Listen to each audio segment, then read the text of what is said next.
Yo! What's up sa inyo mga tropang gala? Isa na namang ride adventure ang aming nasaksihan kasama ang mga college colleague at si Panga. Nagtungo muna kami sa Bagsit River dito sa Palawig, Zambales na kung saan makikita at makakapag-swimming ka sa napakalinaw na tubig mula sa bundok. At makikita mo si Panga na nag-i-enjoy sa paglangoy na para bang sirena sa ganda, partida wala pa siyang tulog niyan. Super sulit talaga dito at pagtapos dito nagtungo na kami sa Patar Beach ng Bolinao, Pangasinan.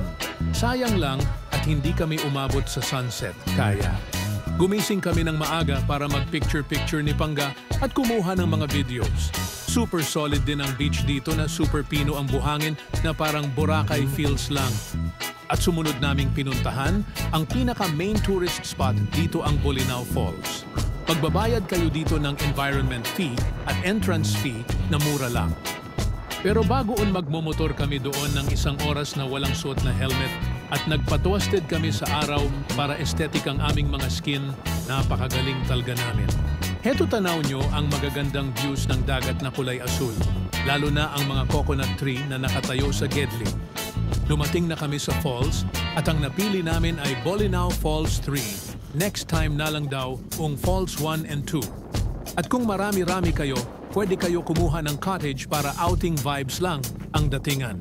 Hindi nyo feel ang pagod pababa sa trail na kung sasabayan nyong kumain ng ice scramble na mabibili sa entrance ng falls. Pagmasdan ang falls na napakaganda, bawal lumangoy dito ng walang life vest. Kasi kung hindi baka maging kwento ka na lang pagtalon mo dito. Ayan pala ang small details ng ride adventure na parte ng North Luzon Loop na gagawin namin. At bibigyan ko ito ng 4 na kapat na overall rating dahil trip ko. Thank you sa panunood ng video ko at abangan ang susunod naming paggala. Paalam!